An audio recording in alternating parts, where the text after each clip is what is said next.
Hello दोस्तों, नमस्कार। आपका अपने चैनल सतवीर सिंह ब्लॉग में स्वागत है। दोस्तों, आज हम इस वीडियो के माध्यम से आपको बताएंगे एक गरीब किसान की कहानी। दोस्तों, इस कहानी के माध्यम से हम आपको बता रहे हैं कि क्या गरीब होना पाप है, क्या गरीब का कोई महत्व नहीं होता, पर गरीब की ईमानदारी पर हर कोई व्यक्ति शक करता है। दोस्तों, एक गांव में एक किशोर नाम का एक गरीब व्यक्ति रहा करता था, जो बहुत मेहनती था और अपनी मेहनत के बल पर ही वह अपने परिवार का भरण पोषण करता था। दोस्तों, उस गरीब किसान के पास थोड़ी सी खेती थी। उसी खेती को वह करके अपना घर का गुजारा चलाता था। दोस्तों, खेती में उतना कर लेता था कि वह अपने परिवार का पेट बड़ी आसानी से भर लेता था। और उसी गांव में एक अमीर शहजादा रहा करता था। शहजादे की पैतृक संपत्ति उसके पास थी, खेत खलियान संपत्ति भी उसके पास खूब सारी थी, बेशुमार धन दौलत सब कुछ था उसके पास। जितना बड़ा उसका खजाना था, उतना ही छोटा उसका दिल था। वह मजदूरों से खूब काम तो करवाता, पर पैसे के नाम पर उन्हें कम पैसे ही देता और साथ में उन्हें जिल्लतें दुत्कारता भी था। वह बहुत बड़ा कंजूस व्यक्ति था, पर क्या करें, गरीबी के हाल ने मजबूर कर रखा था। आधा गांव उसके खेत खलियान में ही काम करता था। गांव के बच्चे कुछ लोग किशोर को देखकर बड़े हैरान होते थे कि यह इतनी सी थोड़ी सी जमीन में इतनी अच्छी फसल कैसे कर लेता है। उसी साल गांव में भयंकर तबाही हुई। खूब आंधी तूफान बारिश सब कुछ आया और सब कुछ तहस नहस करके चला गया। उस गांव के हालत इतने बुरे हो चुके थे कि लोगों के पास खाने तक के लिए कुछ नहीं बचा था। उसी में से था एक किशोर, जिसकी हालत गांव के सभी व्यक्तियों से ज्यादा कमजोर हो चुकी थी। जैसे तैसे करके अपना घर का गुजारा कर रहा था। एक वक्त के बाद उसके पास वह भी खत्म हो जाता है। हालत इतने बुरे हो चुके थे कि किशोर के पास शहजादे से कर्ज लेने के अलावा और कोई रास्ता नहीं बचा था। अगले ही दिन शहजादे के पास कर्ज लेने के लिए किशोर पहुंच जाता है। शहजादे ने किशोर की पूरी बात सुनी और उसके मन में लालच जागा। क्योंकि वह पहले तो कंजूस था, तो उसने सोचा क्यों ना मैं इसे कर्ज देने से बेहतर है कि मैं इसे अपने खेत में ही काम पर लगा लूं। क्योंकि अगर मैंने इसे कर्ज दे दिया तो यह कर्ज कहां से लौटा कर देगा, इसके पास तो इतना बड़ा खेत भी नहीं है। उसने किशोर से कहा कि किशोर, मैं तुम्हें पैसे तो नहीं दे सकता, मैं तुम्हें अपने यहाँ नौकरी पर रख लेता हूँ और मैं तुम्हें सिर्फ 2000 रुपए महीना ही दूंगा। पर किशोर ने कहा कि जो दूसरे मजदूर लोग हैं वह काम कर रहे हैं तो उन्हें तो 3000 मिलता है और ऊपर से 2 गेहूं की बोई भी अलग से दी जाती है। शहजादे ने कहा कि देखो किशोर, मुझे दूसरों से मतलब नहीं है। तुम्हें अगर काम करना है तो करो, वरना मेरे पास बहुत मजदूर हैं काम करने के लिए। किशोर मरता क्या नहीं करता, अपनी मजबूरी और परिवार वालों का पेट पालने के लिए वह शहजादे को हाँ कर देता है। किशोर के जाने के बाद शहजादा बहुत ज्यादा खुश होता है और सोचता है कि अब मैं इससे खूब काम कराऊंगा, क्योंकि इसके किस्से मैंने सुने हैं और इसे ऊपर से पैसे भी कम देने पड़ेंगे, मुझे तो डबल फायदा होगा। अगले ही दिन से किशोर शहजादे के यहाँ पर नौकरी करने लगता है। किशोर खेतों में खूब मेहनत करता और उसकी मेहनत के बल पर उसने 6 महीने का काम सिर्फ 4 महीने में ही खत्म कर दिया। जब यह बात शहजादे को पता चली तो वह बड़ा खुश हुआ, लेकिन उसके अंदर बेईमानी का ईमान डगमगा गया।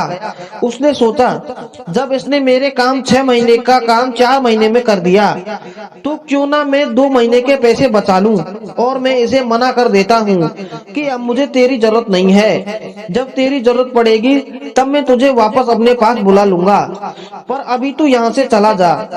जब किशोर अपनी तनख्वाह लेने के लिए जाता है तो शहजादा उसे साफ साफ इनकार कर देता है कि किशोर, अब तुम कल से यहाँ मत आना, तुम्हारी अब मुझे कोई जरूरत नहीं है। किशोर बेचारा शहजादे के खूब हाथ पैर जोड़ता है।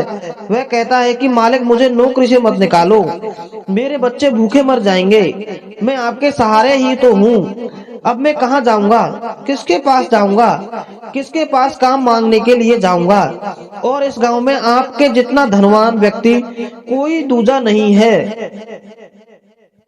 नहीं मालिक, मेरी गरीबी पर तो थोड़ा सा रहम खाइए। अगर मुझसे कोई गलती हो गई है तो मुझे बता दीजिए, या मुझे उसकी कोई सजा दे दीजिए, पर मुझे नौकरी से मत निकालिए।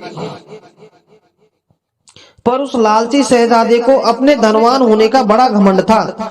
उसने किशोर के आंसुओं पर बिल्कुल भी तरस नहीं खाया और उसे उल्टा दुत्कार कर भगा दिया और कहने लगा कि किशोर, अब तुम दोबारा मेरे यहाँ मत आना।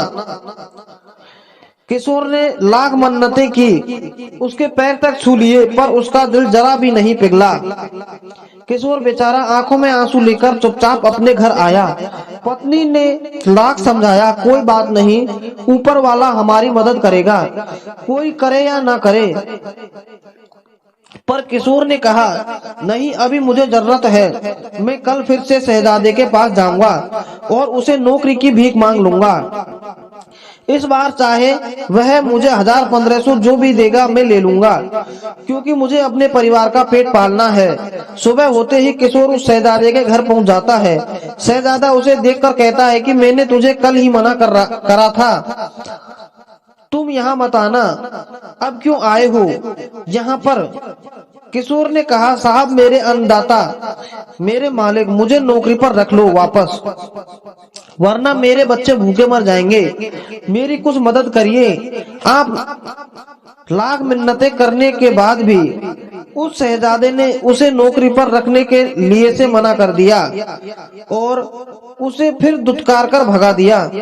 अगले ही दिन वापस से किशोर उम्मीद में जाता है कि आज शहजादा मान जाएगा, आज तो मुझ पर कुछ तो दया दिखाएगा।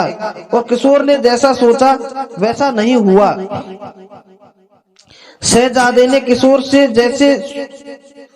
शहजादे ने उसे वापस बुरा भला बोलकर अपने दरवाजे से बाहर कर दिया और अब से यही रोज क्रम चल रहा था। लगभग 1 हफ्ता बीत चुका था, पर किशोर की बातों का उस शहजादे पर कोई असर नहीं हो रहा था।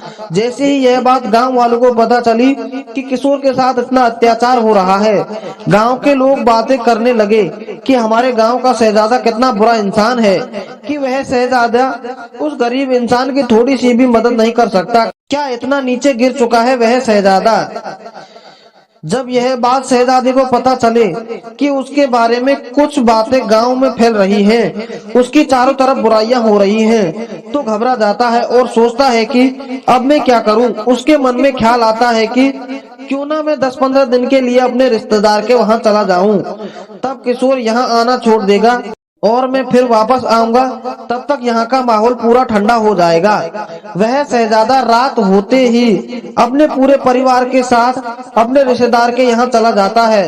जब अगले दिन किशोर उसके घर पहुँचता है तो उसे कोई दिखाई नहीं देता। किशोर फिर भी उम्मीद लगाकर वहां बैठा रहता है कि शहजादा थोड़ी देर में आता ही होगा। वक्त तेजी के साथ भी जाता है, 10 से 15 दिन कब हो जाते हैं पता ही नहीं चलता और वह शहजादा लौटकर अपने घर आता है। जब वह शहजादा देखता है कि किशोर वहां उसे दिखाई नहीं देता है तो वह अंदर से बड़ा खुश होता है और सोचता है कि मेरी तरकीब काम आई, इस किशोर से मेरा पीछा छूटा। शहजादे को घर आकर देख कुछ मजदूर लोग शहजादे के पास आते हैं और कहते हैं कि मालिक, आपके जाने के कुछ दिनों के बाद ही आपके घर में कुछ लोग चोरी के इरादे से घुसने ही वाले थे, पर किशोर वहां हर रोज आपका इंतजार करता था और बैठा रहता था। उसकी नजर उन चोरों पर पड़ गई और उसने बिना अपनी जान की परवाह किए हुए वह चोरों से अकेला ही भिड़ गया और उसने आपका पूरा घर लूटने से बचा लिया। पर हाँ, उस भिड़ंत में वह पूरी तरह से गंभीर घायल हो चुका है और वहाँ अभी अस्पताल में भर्ती है। गांव वालों की बात सुनकर उस शहजादे का थोड़ा सा मन ठंडा पड़ गया। उसने सोचा कि मुझे किशोर से मिलना चाहिए। जब वह किशोर से मिलने के लिए अस्पताल पहुंचा तब उसे पता चला कि उसे सुबह ही घर भेज दिया गया है। शहजादा भागते हुए किशोर के घर जाता है और किशोर की हालत को देखकर उसे बड़ा अफसोस होता है और किशोर से कहता है कि मुझे माफ कर दो, मैंने तुम्हें गलत समझा और मुझे अपने किए हुए पर बहुत शर्मिंदगी महसूस हो रही है। मैंने तुम्हारे जैसे नेक ईमानदार बंदे पर इंसान से गलत व्यवहार किया, मुझे ऐसा नहीं करना चाहिए था।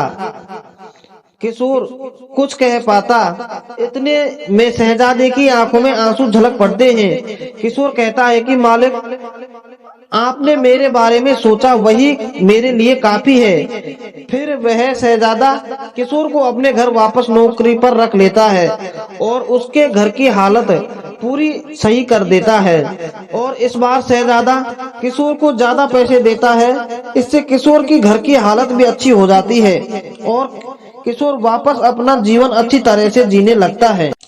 तो दोस्तों, अस्तित्व जीवन में इस तरह से बनाओ कि आपके ऊपर कोई उंगली ना उठा पाए। अपना काम पूरी ईमानदारी और मेहनत के साथ करना। याद रखना, आप पर कोई नजर नहीं रखता, इसका मतलब यह नहीं है कि ऊपर वाला भी आप पर नजर नहीं रखता। जब सारे कैमरे बंद हो जाते हैं तो ऊपर वाले कैमरा हमेशा चालू रहता है। अच्छे कर्म करते रहो और अपनी ईमानदारी का परचम देते रहो, यही एक असली इंसानियत होने की पहचान है। दोस्तों, हम आशा करते हैं कि आपको हमारे गरीब किसान की कहानी जरूर पसंद आई होगी। अगर आपको हमारी यह कहानी पसंद आती है तो आप इसे अपने दोस्तों के साथ जरूर शेयर करें ताकि वह लोग भी इस कहानी के माध्यम से कुछ सीख ले और अपने इरादों को सही दिशा में लेकर जाएं। दोस्तों, ऐसे ही नई नई प्रेरणादायक मोरल स्टोरी, नैतिक शिक्षा का ज्ञान बटोरने के लिए हमारे चैनल को सब्सक्राइब करना ना भूलें ताकि आपको हमारे नए नए मोरल स्टोरी का नोटिफिकेशन आप लोगों के पास समय समय पर मिलता रहे और आप उनका भरपूर लाभ उठाएं। दोस्तों, वीडियो में अंत तक बने रहने के लिए आपका बहुत बहुत धन्यवाद।